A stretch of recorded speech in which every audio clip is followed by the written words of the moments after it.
desde 0 años hasta 12 años. Así es que vaya con su niño, mándelo a la iglesia infantil. Aquí no se queda a aprender nada, pero allá afuera va a aprender mucho. Y usted que se queda aquí conmigo, hermano, yo le voy a pedir que por favor busque el libro de Juan 13:23. Juan 13:23. Juan 13, versículo 23. Juan 13:23. Cuando lo tenga, deme un amén. Ok, dice: y uno de sus discípulos, al cual Jesús amaba, estaba recostado al lado de Jesús. Y uno de sus discípulos, al cual Jesús amaba, estaba recostado al lado de Jesús. Dios bendiga su palabra, y al sermón de hoy le hemos titulado Juan el apóstol del amor. Juan el apóstol del amor. Bueno, hermanos, últimamente los días viernes yo los he ocupado para estar hablando de los diferentes discípulos que se fueron convirtiendo en apóstoles también, ¿verdad? Y hablábamos de que habían 3 grupos. Y el grupo principal, el grupo selecto, casi siempre fue encabezado, decíamos al principio, por Pedro. Pero el primer apóstol al cual llamó nuestro Señor Jesucristo fue a Andrés. Diga conmigo, Andrés.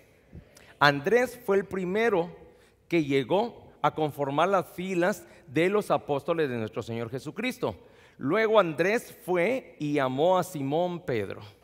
Este fue el segundo, el que llegó a convertirse en el líder de todos los apóstoles y también en el líder de este grupo de 4, que estaba conformado por el apóstol también llamado Jacobo, que lo estuvimos predicando hace como unos 8 días o 15 días. Recuérdese que Jacobo, algo importante con relación a Jacobo es que decíamos que no era muy mencionado en las escrituras, pero él vino, aunque no fue el primero en el llamamiento, fue el primero en venir a conformar las filas de los que habían sido sacrificados por el evangelio de nuestro Señor Jesucristo, por la fe de nuestro Señor Jesucristo. Cuando muere Jacobo, mejor dicho, cuando Jesucristo llama a Jacobo, lo llama junto con su hermano llamado Juan, del que vamos a hablar hoy. Pero quiero agregar esto: Jacobo era el hermano mayor de Juan, y a ellos dos se les conocía como los Boanerges, que quería decir hijo del trueno. Y algo interesante con relación al carácter de Pedro, por ejemplo, es que él era bien efusivo, era bien pleitisto y abría la boca con facilidad, ¿verdad? Luego hablamos de Andrés, que le gustaba estar más que todo en segundo plano, y el apostolado que él llevó a cabo fue de mucho liderazgo, fue de mucha importancia. Pero algo importante, algo interesante con relación a Andrés es que no hacía el espaviento ni la bulla que hacía Pedro.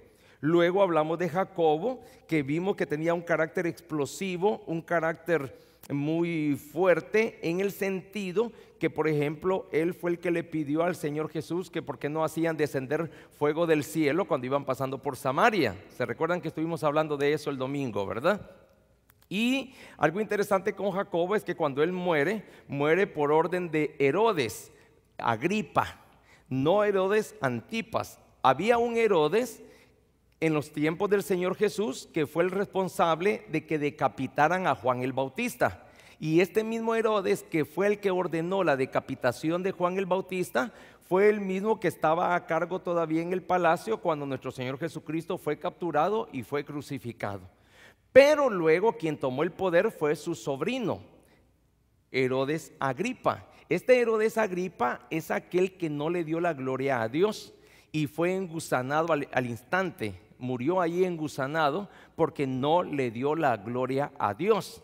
Y algo interesante es que él también mandó a apresar a algunos de los discípulos, y entre estos discípulos, entre estos apóstoles, estaba Jacobo, y fue al que mandó que lo mataran. Algunos historiadores dicen que Jacobo, cuando murió, no fue necesariamente muerto atravesado por la espada, sino que decapitado con una espada, al igual que como murió el apóstol Pablo posteriormente. Algo interesante es que entre la crucifixión de nuestro Señor Jesucristo y la muerte de Jacobo habían pasado 14 años. Y Jacobo había sido transformado completamente. El carácter de él, que había llegado siendo una persona muy repulsiva, muy explosiva, muy peleonera, muy de arranque y muy fuerte en su carácter para poderse expresar, de repente se convirtió en un apóstol muy amable, muy afable, y cambió su personalidad. Algo que cuentan es que cuando el carcelero sacó de la prisión a Jacobo y lo estaba conduciendo hacia el lugar donde lo iban a matar, donde lo iban a sacrificar, le dijo que lo perdonara, porque él no quería ser partícipe de la muerte de él. O sea, el carcelero le decía a Jacobo: yo no quiero ser partícipe de tu sacrificio, de tu muerte. Y Jacobo en ese momento lo evangelizó. Y esto quedó registrado por un historiador llamado Eusebio. Y resulta que cuando lo evangelizó, el apóstol Jacobo no solamente lo evangelizó y lo ganó para Cristo. Imagínese usted, estaba ya prácticamente agonizando. Yo creo que una persona que le dicen que va a morir, que va a ser muerta, yo creo que lo menos que puede pensar es en los demás. Y se va a concentrar a pensar en sí mismo. Pero Jacobo no lo hizo así. Jacobo, cuando ya estaba caminando hacia su lugar de sacrificio, iba evangelizando a este carcelero. Y no solamente lo ganó para Cristo, sino que también le dijo: no te preocupes, yo te amo en el amor del Señor. Esas fueron las últimas palabras de Jacobo, dicen. Y él murió entonces allí en ese lugar donde lo mató Herodes, el cual después murió engusanado, como lo dijimos anteriormente. Bueno, este Jacobo era el hermano mayor de un hombre que también tenía carácter fuerte, Juan. Y por eso lo conocían también a Juan como el Boanerges, hijo del trueno. Legalmente, de acuerdo a los evangelios, Mateo, Marcos y Lucas, se conoce que el papá tanto de Jacobo como de Juan era Zebedeo, y eran los hijos de Zebedeo. Cuando el Señor Jesús los encuentra, ellos estaban pescando y los llama y les dice: ya no van a ser pescadores de peces, sino que yo los voy a convertir en pescadores de hombres. Y entonces comienza la transformación, comienza aquel trabajo que el Espíritu Santo ha hecho en cada uno de nosotros. Algo interesante con relación a Juan, al apóstol Juan, es que Juan muchas veces lo han pintado, y hasta hubo una película que cometió una gran herejía, y Dios maldiga al que hizo esa película, y Dios maldiga a los que han hecho fueron parte de esa película, llamado El Código Da Vinci. Resulta de que a Juan lo ha pintado la historia, los pintores y mucha gente lo ha caracterizado a través de las pinturas y a través del arte, casi como un afeminado. Y lo han caracterizado normalmente como una persona débil, sencillamente porque dice que se recostó en el pecho de nuestro Señor Jesucristo. Déjeme decirle que nada está más lejos de la verdad que decir eso de que Juan era una persona débil, o era una persona liviana de carácter, o era una persona sencilla de temperamento. Juan era un hombre muy temperamental también. Juan era un líder. Juan llegó a ser una de las columnas y una de las bases importantes de la iglesia primitiva. Para poder fundar una iglesia, imagínense, si hoy es bien difícil comenzar una iglesia, la mayoría de los pastores quieren que los llamen a iglesias que ya están conformadas, que ya están comenzadas. Normalmente un pastor hoy día se ha vuelto un profesional de la palabra, y cuando los llamamos para entrevistarlos, para poderlos colocar en alguna posición, lo primero que les preocupa es cuánto van a ganar, y si el edificio ya está pagado, y qué facilidades se le van a dar, y cuáles van a ser los beneficios que van a tener. Cuando realmente el ideal de una persona que dice tener llamado debería de ser comenzar una iglesia desde cero, comenzarlo desde abajo, porque esa es la mejor experiencia. Ahí podemos ver si la mano de Dios está con nosotros. Y si hoy es difícil, no digamos hace 2000 años, hermanos, cuando lo tuvo que hacer el apóstol Juan. El apóstol Juan lo tuvo que hacer con toda la paciencia del mundo, y a pesar de su carácter, a pesar de su mal temperamento, a pesar de esos momentos abruptos que él tenía, Dios lo escogió, nuestro Señor Jesucristo lo escogió para que pudiera servirle como discípulo, como transmisor del Evangelio, como transmisor de la palabra, como transmisor de la gracia, como transmisor de quién es Jesús, como transmisor de esa salvación y como transmisor que hasta el día de hoy seguimos glorificando el nombre de Dios por la vida de aquel apóstol Juan. Cuando dice de que se recostó en el pecho, no es que necesariamente se recostó en el pecho, sino que pudo haber pasado esto. Le voy a poner un ejemplo. Hermano Manuel, venga por acá. Siéntese aquí. Cómodo. Apóyese en este brazo. Apóyese como que estuviera apoyado aquí. Eso, así. ¿Ok? Y Juan, recuerden que la mamá de Jacobo y Juan fueron los que llegaron a decirle al Señor Jesús que por qué no sentaba a uno de sus hijos a la derecha y el otro hijo a su izquierda. Y normalmente la mayoría de la gente vanidosa, amadora de sí misma, y por eso la palabra dice, cuando te inviten a un banquete, no trates de ocupar tú por tu propia iniciativa o por tu propia intención el primer lugar, dice. Y no estoy hablando de sentarse aquí en la banca, aquí al contrario, yo lo invito a que se siente en el primer lugar. Pero cuando somos invitados a un banquete dice que nosotros tenemos que sentarnos mejor atrás, porque no sea que sentándonos enfrente llegue el dueño de la casa, el dueño de la fiesta, el anfitrión y nos diga a nosotros, no era ese tu lugar, y fuéramos humillados delante de todos los demás invitados y nos pasen a otro lugar más inferior. Mejor siéntate en un lugar inferior, dice, para que cuando llegue el anfitrión mejor te invite a pasar a un mejor lugar. Bueno, pues Juan y Jacobo eran de los que peleaban estar siempre a la par de Jesús. Vamos a decir que el hermano Manuel es el Señor Jesús, amén. Le vamos a dar ese privilegio por un rato al hermano Manuel, ¿ok? Entonces, muchas veces lo que sucedía era de que realmente los judíos no comían en sillas como estas, sino que parecían como que eran canapés. ¿Saben lo que es un canapé? No saben que no, bueno, Dios los perdone por su... ¿Qué pasó? Un canapé es una especie de camita que antes usaban los médicos. ¿Se recuerda cuando lo pasaban a la clínica y el médico lo iba a auscultar? ¿Sabe lo que es auscultar?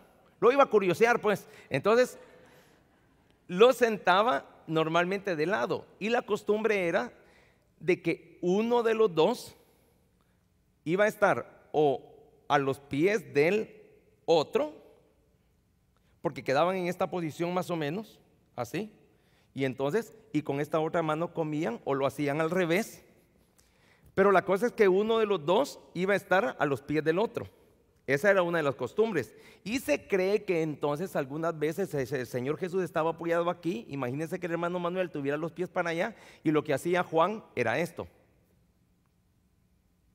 Está cómodo usted, hermano. Entonces se le recostaba.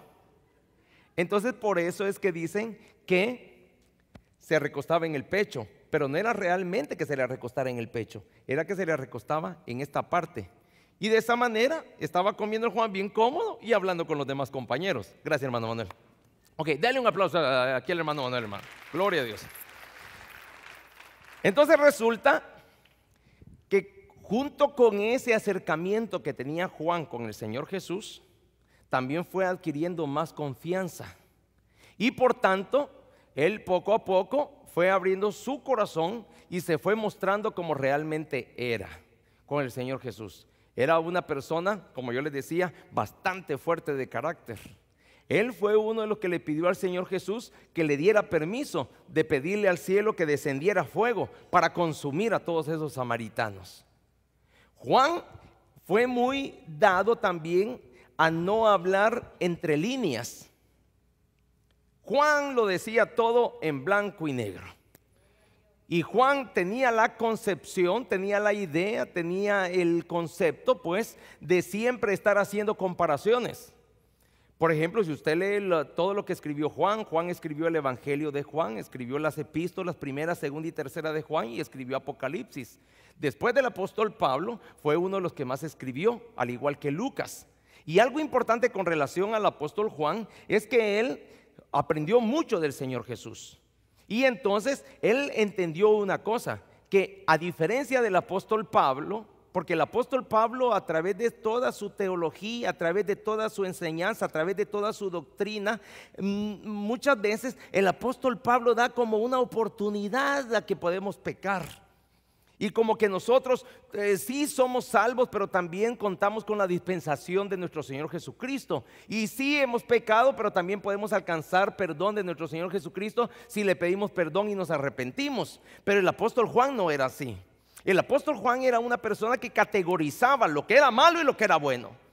Y decía, si tú eres un hijo de Dios, tienes que hacer solo lo bueno y no hacer lo malo. Y normalmente él tenía siempre aquellas características. Yo quiero que venga conmigo, por ejemplo, donde él glorificaba a Dios. Fíjese que algo interesante con relación al apóstol Juan es que él no miraba a Jesucristo como lo vio Mateo. Mateo veía a Jesucristo como un rey. Marcos veía a Jesucristo como un siervo. Lucas veía a Jesucristo como un hombre. Pero Juan veía a Jesucristo como un Dios. Lo veía como lo que él era realmente, como el Dios que él esperaba, el Mesías.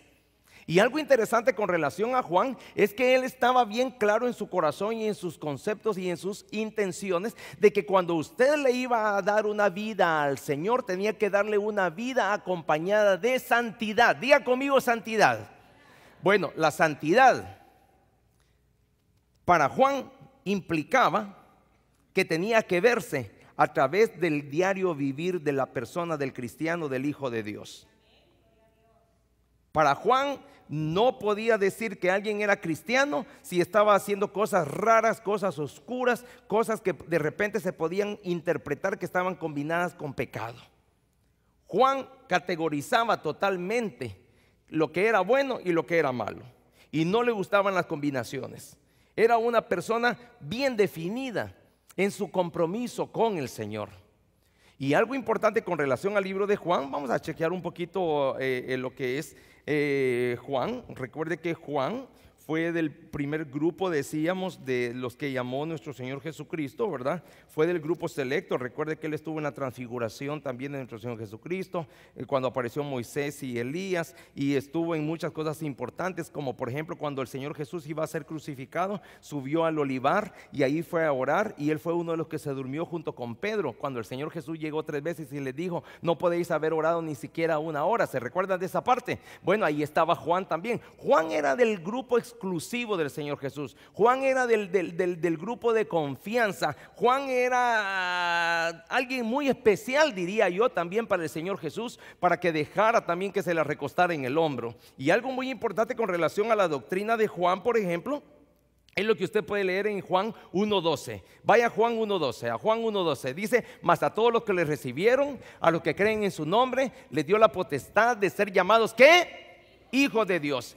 Juan desde ahí, desde que comienza a escribir su evangelio, define prácticamente lo que es la doctrina de lo que él va a predicar a través de su evangelio, a través de sus cartas epístolas y a través de lo que es el libro de Apocalipsis, o llamado el libro de revelaciones también, la revelación de Jesucristo, que así es como comienza Apocalipsis. Y algo interesante con relación a Juan es que él nos dio una gran riqueza y un gran tesoro. Él era una eminencia en lo que respecta a doctrina y a teología. Él era un gran conocedor de lo que era el movimiento del Espíritu Santo a través de la palabra, a través del evangelio, a través del Señor. Él sabía lo que tenía el poder que emanaba, el poder que salía de Jesús. Juan lo conocía perfectamente y él podía verse, y él había identificado eso por sí mismo.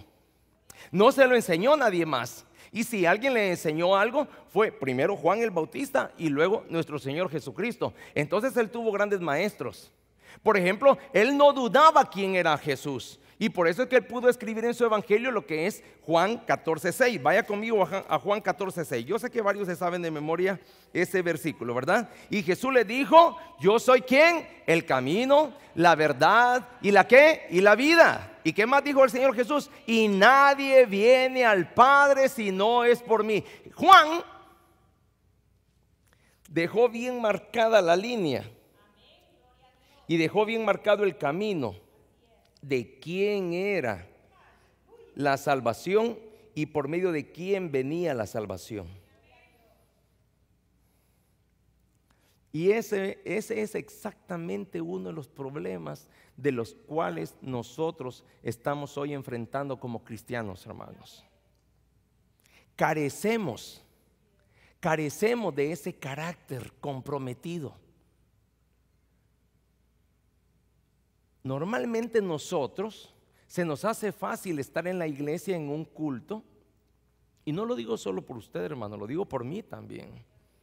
Se nos hace fácil estar en un culto, pero luego de repente vernos allá afuera participando en cosas que son deshonestas para un cristiano, en cosas que son deshonestas para un hijo de Dios, en cosas que son deshonestas para cualquier persona que viene a una iglesia como esta o como cualquier otra iglesia llamada iglesia cristiana.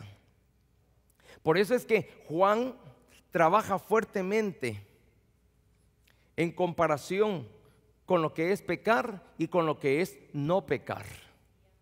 Nosotros, hermanos, por allí hay gente, y este es uno de los problemas que siempre enfrentamos los que enseñamos Biblia. Por ejemplo, el concepto de la salvación. Mucha gente dice, es que la salvación se pierde, es que la salvación no se pierde. Y ese es el gran pleito, ¿verdad? Pues déjeme decirle que para mí le facilitamos la vida a todo el mundo cuando decimos que la salvación se pierde. ¿Sabe por qué? Porque cuando alguien conceptualiza que la salvación se pierde, es más fácil pecar, entonces pido perdón y me arrepiento. Vuelvo a pecar, pido perdón y me arrepiento. Y vuelvo a perder. Es más fácil perder la salvación. En cambio, llegar al concepto como Juan, que la salvación no se pierde, eso demanda una vida más comprometida. Le voy a decir por qué. Porque el que cree que la salvación, yo creo, hermano, yo, Gerardo Custodio, creo que la salvación no se pierde. Pero creo esto, hermano, que si yo soy salvo, yo tengo una gran responsabilidad de no pecar contra mi Cristo. ¿Sabe por qué, hermano? Porque yo estoy agradecido, 100% agradecido que mi Jesús me haya salvado. Y por tal razón, lo menos que yo quiero es ofenderlo y es manchar mi relación con Él. En cambio, si a mí me enseñan que la salvación se pierde, qué chivo, está nice. ¿Saben por qué? Porque puedo pecar hoy y otro ratito le pido perdón, y como el Señor es perdonador y el Señor es amor y el Señor todo lo perdona y el Señor todo lo aguanta, entonces para mí es más fácil estar perdiéndole y agarrándola, perdiéndole y agarrándola, perdiéndole y agarrándola, perdiéndole y agarrándola. ¿Cuántos creen que se puede jugar con la salvación de esa manera? Si usted, hermano, ya alcanzó la salvación, tiene que estar seguro de que es salvo. Ahora yo quiero preguntar, ¿cuántos de los que están aquí creen que son salvos? Y no le estoy preguntando por su vecino, porque muchos están pensando, pero si yo conozco un hermano que ya pecó, que ya a usted qué le importa. Porque todos los que hablan de que la salvación se pierde, nunca se ponen en el papel de que yo la puedo perder, sino que siempre hablan de que, pero si viene el Señor y lo encuentra en pecado, ¿y a usted qué le importa, hermano? Es un asunto personal. Usted, como le dijo el apóstol Pablo al joven Tito, tú preocúpate del gozo de tu salvación. De su salvación tiene que estar preocupado usted. ¿Cuántos están preocupados por su salvación? Pero es mentira, es mentira. Todos estamos preocupados por la salvación del vecino. Todos andamos metiendo la nariz donde no nos importa. Óigame, hermano, yo le voy a decir una cosa. Yo no estoy diciendo que chupar es bueno. No estoy diciendo eso. No estoy diciendo que beber licor pues es bueno. No estoy diciendo eso. Pero voy a poner un ejemplo. Mejor un hombre que venga a la iglesia con un poco de guaro en el sistema y no con otras personas que vienen con un gran odio, con intención de que hasta se muera su prójimo. ¿Qué cree usted que ofende más a Dios? Un tequilita en el sistema, y no estoy diciendo que está bueno. Hago la aclaración. ¿Queda claro eso, sí o no? ¿Verdad? No vaya a ir hoy en la noche. No, mira, el santo pastor dijo que un tequila, ¿verdad? No, yo no estoy diciendo eso. Pero hermano, ¿quién peca más? Ahora, quiero dejar claro otra cosa. ¿Hay pecado grande y pecado pequeño delante de Dios? No, cuidado. Nosotros le ponemos color, olor y tamaño a los pecados. Pero todo lo que ofende a Dios es pecado delante de Él. Amén, iglesia. Ok. Pero vamos a hacer de caso que viene un diácono, vaya. Un ujier. Ahí cualquiera de estos ujieres va ahí con un tequila adentro. ¿Ah? Y viene otro santurrón de revolcarse con la amante. No. Yo le preguntaría a la esposa, ¿cuántas esposas hay aquí? Hermana Rita, yo sé que el hermano Luis Becerra no bebe, yo lo sé. Pero usted preferiría mejor al hermano Luis con un tequilita adentro o con un amante al lado. Ándele, ya ve, pero no le vamos a decir, ¿ok? Con 2 o 3 tequilitas adentro, dice, pero no con un amante al lado. ¿Qué le quiero decir, hermano? Que la relación con Cristo es personal. Yo porque tengo que predicar la palabra, pero a mí, hermano, un montón de veces que me han venido a decir que si usted supiera a quién tiene de ujier, o a quién tiene de seguridad, o a quién tiene de diácono, o a quién tiene de maestro de la escuela dominical, si usted supiera quién es la hermanita esta, que si usted supiera quién es el hermanito este, y si usted supiera, ¿sabe qué, hermano? No quiero saber quién es. Es su relación con el Señor. Yo después de predicar desde aquí no tengo nada más que hacer con usted, refiriéndome al pecado, porque es un asunto personal. Amén, iglesia. Entonces el apóstol Juan había entendido exactamente eso, y el apóstol Juan había definido de una manera correcta, diga conmigo correcta. La doctrina de Juan era una doctrina correcta, correctísima. Y no hay oportunidad, no hay riesgo de perderse. Por ejemplo, ponen en comparación lo que es pecar y lo que es el pecado y lo que es el no pecar, lo que es el ser un pecador y lo que es no ser un pecador. Vaya conmigo a Primera de Juan 3:9. Primera de Juan 3:9. Primera de Juan 3:9. Primera de Juan 3:9. Cuando lo tenga, deme un amén. Mire lo que dice ahí: todo aquel que es nacido de Dios no practica el pecado. ¿Ah? Porque la simiente de Dios permanece en él y no puede pecar, porque es nacido de Dios. Dice amén, iglesia. Ahora, yo le pregunto, ¿andar de chismoso es pecado, sí o no?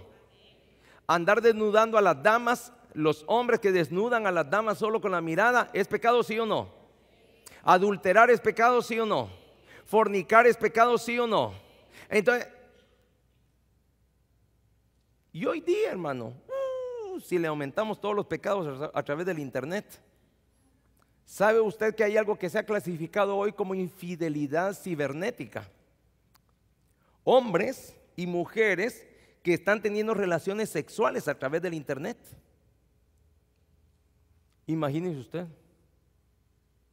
Hermano, hemos llegado a un tiempo donde hace poco en una predicación dijo: nosotros merecemos un castigo más fuerte que el de Sodoma y Gomorra. Y es cierto. Entonces Juan el apóstol deja bien claro: el que es de Dios ya no peca. Pero ¿qué nos han enseñado? La carne es débil.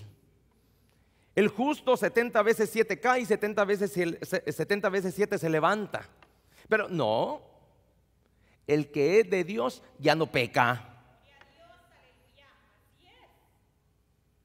Entonces, ahora fíjese, interesante la comparación. ¿Cómo trabaja el estilo comparativo? Para los que están estudiando conmigo hermenéutica, ¿cómo trabaja Juan el Bautista el estilo Juan el apóstol el estilo comparativo? Sí, vaya conmigo a Primera de Juan otra vez, allí en el capítulo 4.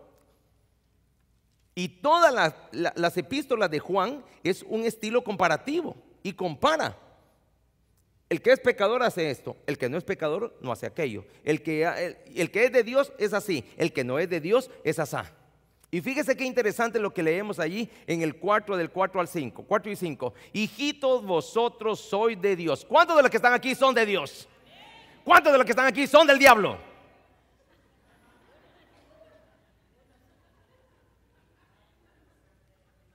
Pero si estamos haciendo la obra del diablo allá afuera, somos del diablo, hermano. Perdóneme. Mentimos hoy, somos del diablo. Eso dice Juan. Hablamos de nuestro prójimo allá afuera, somos del diablo. Estuvimos cuenteándonos a alguien que no es nuestra esposa, somos del diablo. Metimos la mano donde no debíamos hoy, somos del diablo.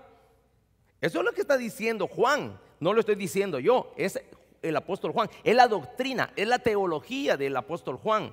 Y mire lo que dice ahí en el 4 y 5. Hijitos, vosotros sois de Dios y los habéis vencido, porque mayor es el que está en vosotros que el que está en el mundo. Ellos son del mundo, por eso hablan del mundo y el mundo los oye. ¿Ah? Vamos a tener un concierto con los hermanos que cantan. Quiero ver, ¿cuántos hermanos de los que están aquí en la iglesia cantan? ¿Cuántos de los que están aquí en la iglesia cantan? Vamos a ver, ¿habrá alguno que canta aquí? ¿No hay ninguno hoy? ¿No hay ninguno? Bueno, pues entonces no hay ninguno. Ok, entonces, pero yo tengo por ahí como al hermano Pedro, al hermano Samuel, a la hermana María López, a la hermana Betty Baiza, y ellos cantan. Si yo dijera que vamos a tener un concierto con estos hermanos aquí un día miércoles a las 7 de la noche y que va a cantar y luego va a tocar el grupo de alabanza y el hermano Luis va a dirigir unas alabanzas, ¿usted qué cree? ¿Se va a llenar este lugar, sí o no? No. Yo aprecio la fe de la hermana aquí y claro que yo quisiera también eso. Pero ¿se llena o no se llena? No se llenaría. Hermano, pero se va a presentar en el Convention Center y cuesta $150 la entrada. Vicente Fernández. ¿Se llena o no se llena? Y muchos cristianos, hijos del diablo, van a pagar por eso. Eso dice Juan. No, espérese. Es que Juan así lo pone. El que busca las cosas de Dios es de Dios. Pero el que busca y habla de las cosas del mundo es del diablo. Eso es lo que está diciendo el apóstol Juan.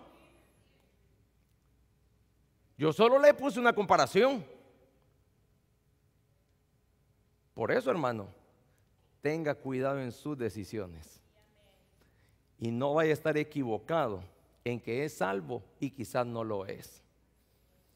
Juan, el apóstol, deja bien claro esto a través de todas sus epístolas, que pueden haber personas que están dentro de la iglesia, pero no son de Dios. Y por eso es que Primera de Juan, Segunda de Juan y Tercera de Juan lo dice bien claramente. Y si usted quiere, yo le puedo dar la cita rapidito. Si usted tiene con qué apuntar, vaya allí a Primera de Juan, capítulo 2, versículos 18 y 22. Allí lo dice bien claro: hijitos, ya es el último tiempo y según vosotros oísteis que el anticristo viene, así ahora han surgido muchos anticristos. Por esto conocemos que es el último tiempo. ¿Qué dice el versículo 19? ¿Y salieron de dónde? Dígalo fuerte, hermano. ¿Salieron de dónde? De nosotros, dice Juan el amado. ¿Ah? Sí. Óigame, hermano, ¿qué anda haciendo usted viendo gente del mundo, escuchando música del mundo, narcocorridos, música de banda, música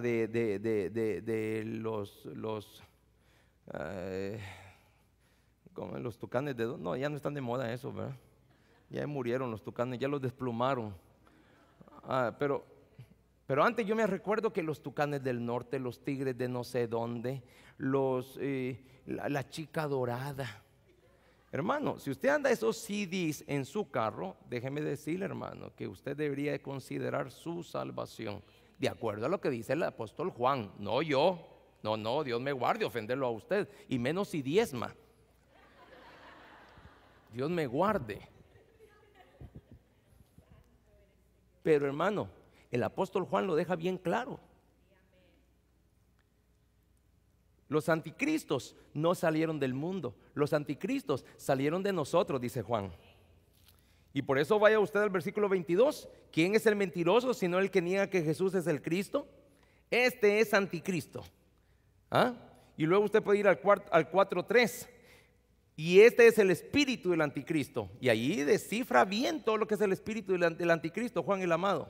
Y luego usted puede ir a segunda de Juan 7. Segunda de Juan 7. Porque muchos engañadores han salido por el mundo que no confiesan que Jesucristo ha venido en carne. Quien esto hace es el engañador y el anticristo. Y si usted se da cuenta, da toda una cátedra para poder identificar a los anticristos. Y los anticristos normalmente están dentro de las iglesias. Difícil, ¿verdad? Ahora le voy a terminar de decir mi concepto de salvación. Yo creo que dentro de la iglesia habemos personas salvas. Amén, hermano.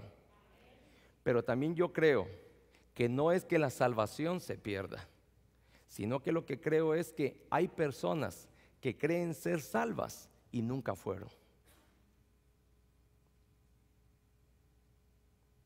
¿Cómo identifico eso en mi vida, pastor? Porque usted no tiene que estar preocupado porque yo le enseñe cómo identificar la salvación de su vecino. Usted tiene que estar preocupado por averiguar cómo puedo saber, cómo puedo yo darme cuenta que soy o no soy salvo. Fácil, hermano, fácil. Cuando usted, siendo hijo de Dios, peca y no tiene su conciencia en paz hasta que confiesa su pecado delante del Señor y no lo vuelve a hacer. Porque ese es otro punto importante. Muchas veces incidimos, reincidimos y volvemos a caer, y estamos jugando nosotros con la fe, estamos jugando con el Señor, estamos jugando con la gracia, estamos jugando. No, como dicen que la salvación se pierde y se puede volver a recuperar, y se puede perder y se puede volver a recuperar. Espérese, hermano. La salvación no se pierde. El que ya la adquirió no la pierde. Pero el que es salvo, le duele el corazón cuando peca contra su Dios. Duele el corazón, hermano. No, mi problema cuando voy a 80 millas por hora no tiene que ser porque me van a poner un ticket, sino porque estoy ofendiendo el corazón de mi Dios y porque voy a hacer que le duela el corazón a mi Señor. Y como yo amo tanto a mi Dios porque hasta me salvó, entonces lo menos que yo quiero es ofenderlo. Entonces yo mejor me cuido. Yo digo, no, yo soy un hombre casado. ¿Yo qué ando haciendo con esta hermana o con esa otra mujer? No, yo soy un hombre casado. Además le debo respeto a mi Dios, Él me salvó. Perdóname, Señor, por mis malos deseos, pero no, Señor, mejor. Y yo termino con esa amistad. Y de repente yo veo algo que no es mío, pero está allí bonito y nadie se da cuenta. Pero de repente el Espíritu Santo me dice, hey, recordá que sos salvo. Recordá que sos cristiano. Ay, sí, está bonito eso, pero no, yo, ¿cómo voy a llevarme eso si eso no es mío? No, Señor, esto, perdóname, Señor, y la gloria sea para ti. Yo no quiero ofenderte y no me meto con lo que no es mío. Antes yo practicaba la pornografía y yo llego a un lugar donde, pero no, yo ahora soy hijo de Dios y ¿cómo voy a ofender yo a mi Dios? No, es verdad, nadie me ve. Pero hay un Dios que me ve en todo tiempo. Entonces, no, yo no me meto con la pornografía tampoco. O de repente alguien me ofendió y todo, y me dan ganas de recordarle todos sus pecados y recordarle que yo ya me di cuenta de lo que también él anda haciendo y quién era él pero el Señor me dijo que cuando me den una mejilla, mejor ponga la otra. Entonces, ¿qué está diciendo el apóstol Juan? Que el que dice ser de Dios, viva como que si Jesucristo viviera a través de usted. Eso es lo que está diciendo. Entonces, por eso es que él hace una perfecta comparación y lo dice sin suavizar nada, hermano. Por ejemplo, mire, yo quiero que vea este otro versículo. Vaya ahí al 4 siempre, capítulo 4 de Primera de Juan, y mire lo que dice el versículo 7 y 8. 7 y 8 dice: amados, amémonos unos a otros. Pero hay de aquellos que ocupan la iglesia, que ocupan la Biblia para estar martirizando al hermano. Por ejemplo, el que ama trata de ayudarle al hermano, ¿sí o no? Lo que yo sé de Biblia lo tengo que usar no para condenarlo, sino que para salvarlo, hermano. Y lo mismo es cuando usted se vea hacia afuera. Entonces, estábamos ahí en el 7 y 8, ¿verdad? Mire lo que dice: amados, amémonos unos a otros, porque el amor es de Dios. Todo aquel que ama es nacido de Dios y conoce a Dios. El que no ama, no ha conocido a Dios, porque Dios es ¿qué? Amor. Sí, es amor, pero también es fuego ¿qué? Consumidor también, hermano. Lo que dice, lo dice sin suavizar nada. Mire, yo quiero que vaya conmigo al 3:6. 3:6. 3:6, regrese allí, versículo 6, dice: todo aquel que permanece en él, ¿qué dice? ¿Qué dice? No peca, ni un poquito.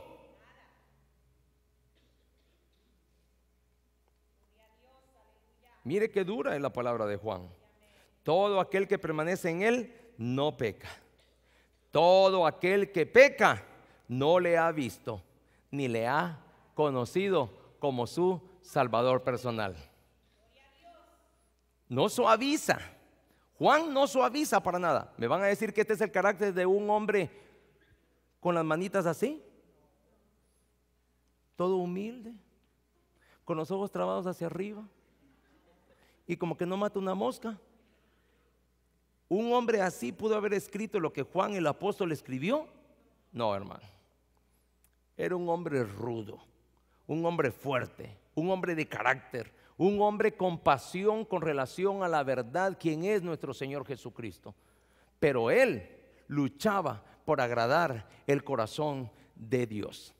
Juan es llamado normalmente como el apóstol del amor, porque amaba a Dios, amó a Jesús y amó una vida sin pecado.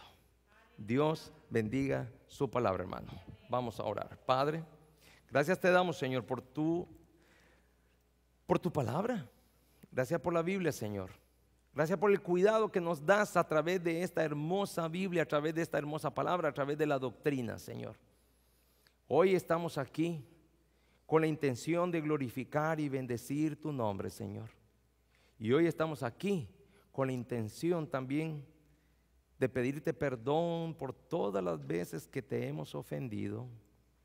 Y te pedimos perdón de tal manera que nos sanes, que nos bendigas y que nos ayudes, Señor, a llevar una vida realmente sin pecado. Si Juan el apóstol enseñó que se podía vivir de esa manera, nosotros la queremos vivir así. Aunque muchos otros pastores o muchas otras personas, aún cristianas, no estén de acuerdo. Porque lo importante es vivir de esa manera en relación a ti y no en relación al mundo. Porque el mundo siempre va a decir que lo malo es bueno, que adulterar es bueno, que probar el sexo con varias personas es bueno, que robar es bueno, que la pornografía es buena, que prostituirse es bueno, que hablar del prójimo es bueno, que denigrar al prójimo es bueno, que deshonrar el trabajo es bueno, que deshonrar al patrón o al empleado es bueno. Pero sabemos, Señor, a través de tu palabra, que nada de eso es bueno y que nada de eso te agrada a ti.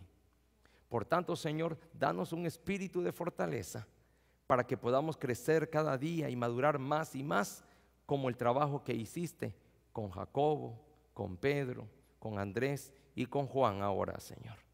Te bendecimos, mi Señor. Y antes de irnos de este lugar, yo voy a preguntar una sola vez. ¿Habrá alguien aquí que quiere aceptar a Jesús como su Salvador personal? Levante su mano allí donde está. Si usted quiere recibir a Jesús como su Salvador personal, levante su mano allí donde está. ¿Habrá alguien? ¿Habrá alguien? Iglesia, póngase de pie, los vamos a despedir. Padre, nos vamos de este lugar, mas no de tu presencia, Señor. Y úsanos para que podamos ser luz y amor en medio de estas tinieblas. En Cristo Jesús, amén y amén. Hermanos, estamos despedidos, que Dios le bendiga. No olvide, el domingo, ¿qué tenemos? El aniversario, 17 años de victoria, 17 años predicando a Jesucristo. Un solo servicio a las 10 de la mañana, a las 10 de la mañana, a las 10 de la mañana. Un solo servicio, no hay escuela dominical. Traiga invitados porque después vamos a tener tacos, muchos tacos para usted y para todos sus invitados. Que Dios les bendiga, que Dios les bendiga, que Dios me los guarde. Dios les bendiga, hermano.